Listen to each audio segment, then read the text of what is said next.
kita bahas hadis tentang posisi saf. Hadis dari Abi Hurairah tentang posisi sebaik-baiknya saf makmum itu yang mana, apakah yang paling depan atau yang belakang. Dan ada perbedaan antara ketentuan posisi saf bagi laki-laki dan perempuan. Dan dari Abi Hurairah radhiyallahu an, dia berkata, qala Rasulullah sallallahu alaihi wasallam, Rasulullah sallallahu alaihi wasallam bersabda, khairu sufufir rijal awwaluha. Sebaik-baiknya saf seorang laki-laki itu yang paling depan. Awaluha yang awalnya, yang di depannya, maksudnya begitu. Artinya sebaik-baiknya saf laki-laki itu adalah ada di saf yang paling depan. Wasarruha, dan sejelek-jeleknya atau seburuk-buruknya saf bagi laki-laki adalah akhiruha, saf yang paling belakang.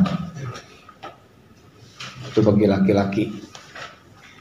Kalau bagi laki-laki, saf paling depan itu paling baik, dan saf paling belakangnya itu paling buruk. Sedangkan bagi perempuan, wa khairu sufufin nisa akhiruha. Sebaik-baiknya saf bagi perempuan itu yang paling belakangnya.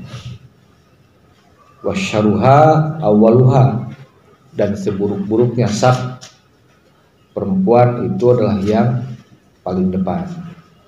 Terbalik ya. Ini perlu dijelaskan hadis ini. Dan hadis ini sahih riwayat dari Imam Muslim. Apa makna dari hadis ini? Tadi dalam hadis Abu Hurairah ini dikatakan Rasul bersabda sebaik-baiknya saf laki-laki paling depan, seburuk-buruknya saf laki-laki saf paling belakang. Sedangkan bagi perempuan yang paling baik itu paling belakang, yang paling depan itu paling buruk. Maknanya adalah, penjelasannya jangan sampai salah memahami. Pertama, dalam kitab Tawdihul Ahkam ini dikatakan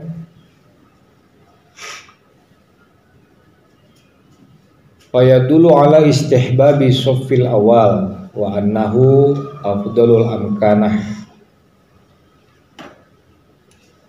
Dalil hadis itu menjadi dalil sangat disukainya saf paling depan itu. Karena saf paling depan itu adalah tempat yang paling utama. Kalau dalam riwayat Imam Muslim yang lain dikatakan saf yang di depan itu mereka orang-orang yang mendapat doa dari para malaikat.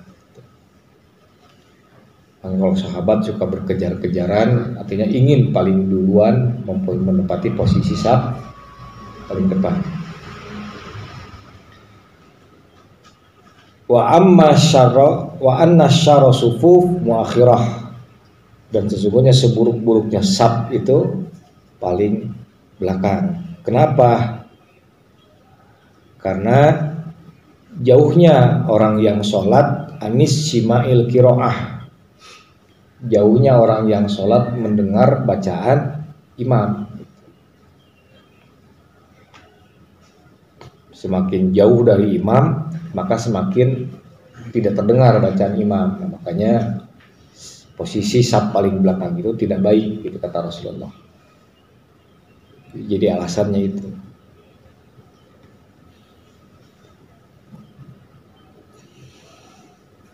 Kemudian yang kedua, adapun bagi perempuan amman nisa fal mustahabu fi haqqihinna satri wal ba'du anin nadara rajul anin nadari rijal fatakunu subuh mutaakhirah fi haqqihinna afdalun wa astaru. Adapun bagi perempuan, maka sangat disukai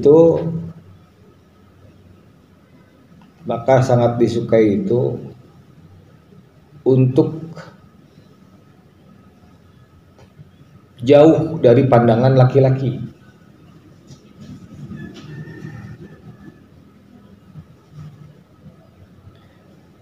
Maka karena itulah saf paling belakang lebih baik baginya.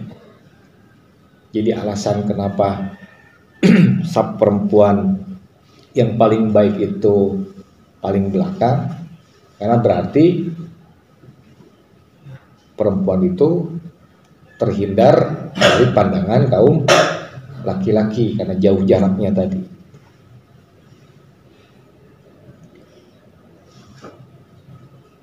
Imam Nawawi berkata, qala Nawawi,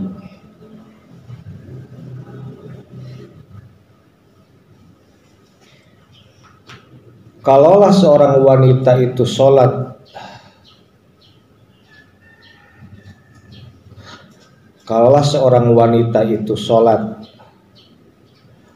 lau sholat nisa bi jamaah la yarina rijal. Kalaulah seorang wanita itu sholat berjamaah dan tidak terlihat oleh laki-laki,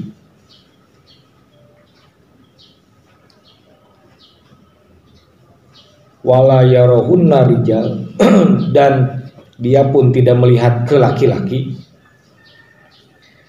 Jika dalam sholat berjamaah si wanita itu tidak terlihat oleh laki-laki dan si wanita itu pun tidak melihat laki-laki, maka sesungguhnya saf yang paling baik bagi perempuan atau bagi wanita ya paling depan, dan yang paling belakang paling buruk. Paham maksudnya ya? Jadi bisa kesimpulannya begini barangkali. Dikatakan saf perempuan itu, kalau saf laki-laki udah paham lah ya. Saf laki-laki paling utama, paling depan, paling belakang, paling buruk kan gitu. Kenapa saf paling depan perempuan itu yang paling buruk dan saf yang paling belakangnya itu yang paling baik? Jika saf laki-laki dan perempuan itu jika mereka melaksanakan sholat berjamaah yang kondisi berdiri makmumnya itu laki-laki dan perempuan itu sejajar. Nah, kayak perempuan di sebelah sini safnya, laki-laki sebelah sini kayak gini, terhalang tengah-tengah oleh satir gitu, oleh penghalang ini. Maka yang paling baik bagi perempuan itu yang paling belakang. Kenapa? Karena jauhnya jarak dari laki-laki yang jadi imamnya.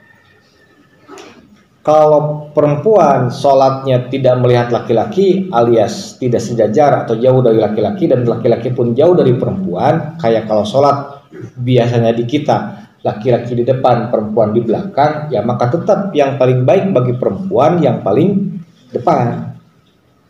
Paham maksudnya? Makanya di sini Imam Nawawi berkata, kalau si perempuan itu sholat berjamaah bersama laki-laki, si perempuan tidak melihat laki-laki dan laki-laki pun tidak melihat si perempuan itu, maka tetap yang paling baik bagi perempuan saf paling depan. Logikanya begitu. Jadi yang terbiasa perempuan di saf paling depan jangan merasa salah. Malah yang suka membiasakan di saf paling belakang harus belajar ingin menduduki saf depan nantinya, karena yang terbaik bagi perempuan pun ternyata paling depan safnya itu. Itu yang pertama ya. Kemudian bagaimana posisi makmum kalau sholat makmumnya perempuan bersama perempuan, imamnya perempuan, makmumnya juga semua perempuan.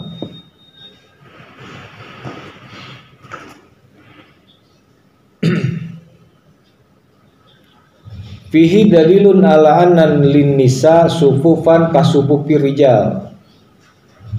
Hadis itu menjadi dalil sesungguhnya bagi perempuan sapnya itu sebagaimana sapnya seorang laki-laki.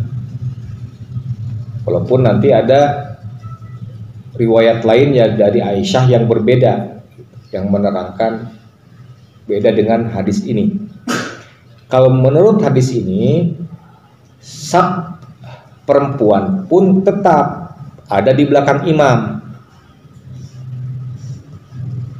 Jadi imamnya bagi perempuan pun ya, perempuan bersama perempuan, imam tetap di depan gitu, makmum di belakang imam. Tapi kalau dalam riwayat Aisyah radhiyallahu anha dikatakan imam itu ada di tengah-tengah makmum, posisi berdirinya, jadi sejajar dengan makmum. Jadi ada dua riwayat. Nah ini nanti bisa dipilih mana yang akan dipergunakan. Namun jika kita memilih salah satu dari pendapat yang ada di sana, itu perlu diketahui dua-duanya itu ada dasar hukumnya. Mau yang mengikuti sebagaimana yang disebutkan dalam hadis ini, yaitu imam sekalipun itu perempuan tetap di depan dan makmumnya sesama perempuan di belakang, atau imam ada di tengah-tengah barisan bersama makmum di saf yang paling depan. Bisa dipilih itu salah satu dari dua pendapat itu. Nah, kemudian hadis dari Ibnu Abbas sekarang. Bagaimana posisi makmum jika makmumnya seorang diri?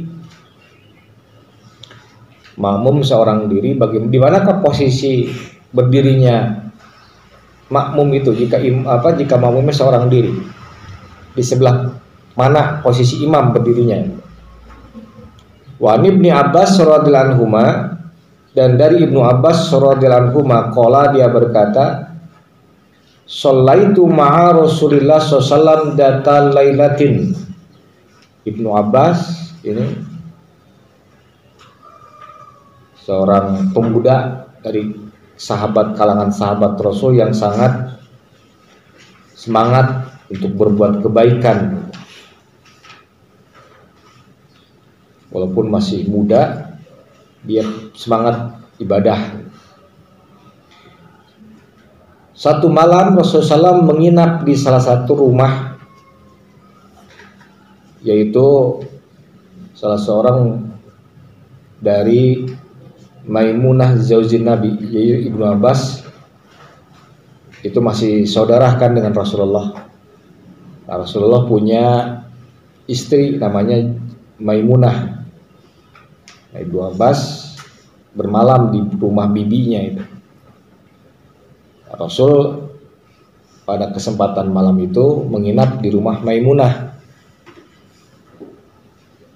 Pada waktu malam Rasul bangun untuk melaksanakan sholat malam. Ketika Rasul sedang sholat, maka Ibnu Abbas bermakmum kepada Rasul. Fakumtu an yasarihi. Ketika Rasul sedang sholat tadi, Ibnu Abbas kemudian berdiri di sebelah kirinya Rasul. Posisinya berdiri di sebelah kiri Rasul. Fakhoda Rasulullah SAW biroksi miwaroi. Kemudian kata Ibnu Abbas, Rasulullah SAW memegang kepalaku dari belakangku. Jadi memegang kepala dengan cara begini, pegang dari belakang.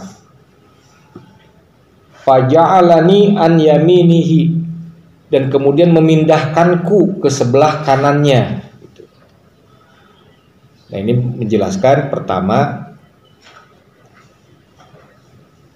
jika makmum seorang diri, maka posisi berdiri makmum itu ada di sebelah kanan imam. Mau perempuan imamnya, makmumnya perempuan, maka posisi makmum perempuan sesama perempuan tadi pun di sebelah kiri makmumnya, sebelah kanan. makmumnya, imamnya laki-laki, makmumnya seorang laki-laki juga seperti itu. Lain lagi kalau makmumnya perempuan, imamnya laki-laki, suami istri misalkan, atau kakak beradik, seorang suami tetap di depan, istrinya tetap di belakang, tidak boleh dampingan. Jangan mentang-mentang karena suami istri lantas berdampingan, tidak. Dan si istrinya harus ngerti kalau suaminya misalkan karena istrinya belum paham lantas berdiri di samping kanan suami, udah bener di samping kanan, cuman suaminya nyuruh mundur misalkan, didorong tubuh istrinya tadi supaya mundur, istrinya jangan kesinggung, jangan marah-marah merasa disingkirkan gitu, sampai kemudian beres sholat bertengkar gara-gara itu gitu. Keluar ucapan misalkan bapak udah nggak sayang lagi ya, ya itu memang aturannya harus seperti itu, istri harus di belakang. Kalau perempuan dengan perempuan sejajar, perempuan makmum di sebelah kanan imam makmum, imam perempuannya tadi, laki-laki imam, laki-laki makmum, posisi makmum di sebelah kanan. Suami istri tetap di belakang. Nah di belakangnya mau di belakang di sebelah kanannya, mau di belakang pas belakang imam atau rada ke sebelah kiri nggak jadi masalah, yang penting di belakang. Suami istri saja tidak boleh sejajar, apalagi jika bukan suami istri, bukan mahram. Misalkan santri laki-laki lagi sholat nih, siapa di sini contohnya? Misalnya Adam misalnya, Adam lagi sholat, tiba-tiba datang santri perempuan temennya, siapa? Adam itu dengan siapa misalkan? Ya, siapa? Sini tunjuk Adam. Adam lagi sholat, tiba-tiba sini Srin lahnya Nisrin misalnya. Adam lagi sholat, tiba-tiba Nisrin datang. Karena mungkin merasa makmum itu harus ada di sebelah kanan, maka kemudian Nisrin deket dampingan. Itu bukan tidak sah lagi sholatnya, tapi haram. Karena sholatnya seorang laki-laki dengan seorang perempuan yang bukan mahram itu dosa jika mereka berdua, karena menimbulkan fitnah, bukan pahala tapi dosa.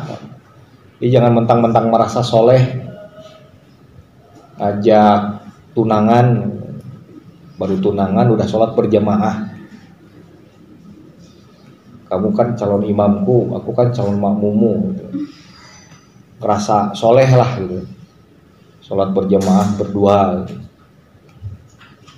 Sejuk hati ketika imam baca waladolin, aku baca amin, serasa berdua selamanya, itu dosa. Jadi ingat tuh aturannya seperti itu. Kecuali kalau di masjid itu banyakkan orang banyak di masjid itu, dan yang berjamaah pun bukan cuma dia aja. Adam tadi di depan, terus Nisrin dan teman perempuan yang lain di belakang. Udah jadi masalah karena banyak yang lihat gitu. Ini mah kalau berdua. Apalagi kalau sengaja janjian ingin seperti itu gitu. Misalkan udah kontak-kontakan dulu, kedip-kedipan dulu, janjian di masjid, itu dosa. Ya, seperti itu.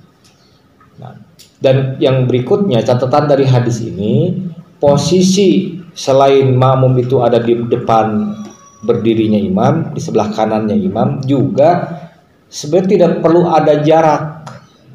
Tidak perlu ada jarak untuk membedakan imam dan makmum. Suka kalau seperti gini maksudnya, kalau di kita suka ada makmum itu lebih mundur dikit kan gitu.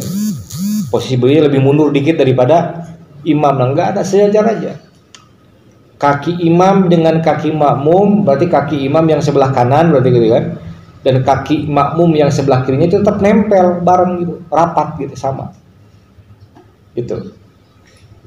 Nah, kemudian yang ketiga, catatan kaki dari hadis ini, dibolehkan imam memindahkan makmum yang tadinya berdiri dari sebelah kiri supaya pindah ke sebelah kanannya. Dibolehkan. Karena untuk kebaikan dan kesempurnaan nilai sholat berjamaah. Dan di sini harus jelas dulu ya, kalau Rasul memindahkan Ibnu Abbas dari sebelah kirinya ke sebelah kanannya dengan memegang apa tadi? Kepala Ibnu Abbas. Karena Ibnu Abbas anak kecil dan Rasul orang tuanya kan, wajar kalau dipegang begitu. Misalkan Dadan santri, Abah lantas berdiri di sebelah Abah lagi jadi imam, Abah lagi sholat sendiri, datang Dadan berdiri di sebelah kiri Abah, boleh. Mau dipegang kepalanya kalau memang bawah kepalanya rendah gitu kan, atau dipegang badannya, atau disuruh mundur lewat didorong ke belakang supaya pindah, silahkan. Tapi kalau ketuker Dadan yang lagi sholat, Abah datang, nggak bisa dong Dadan lantas megang kepala Abah tek gitu. Nggak bisa ya. Ini hanya berlaku megang kepala itu contoh aja, karena yang terjadi itu Rasul memegang kepala Ibnu Abbas, orang tua megang kepala anak gitu, guru megang kepala santri kan gitu ya. Jangan ketuker nanti. Pokoknya udah ada dalilnya megang kepala ustadz, bisa ke musalah pindahkan kepalanya, pindahkan kepalanya, pindahkan posisi berdiri dengan megang kepalanya, enggak ya. Gitu. Atau bisa juga geser gitu. Misalkan karena kita lagi berdiri sendiri, tiba-tiba ada mau di sini, salah kan? Bisa gini aja, kita yang pindah dari arah depan dia atau belakang dia, mundur. Atau dia si makmum tadi yang lebih bagus itu makmum yang pindah ke belakang imam, lewat belakang imam, dipindahin gitu. Nah, itu maksudnya.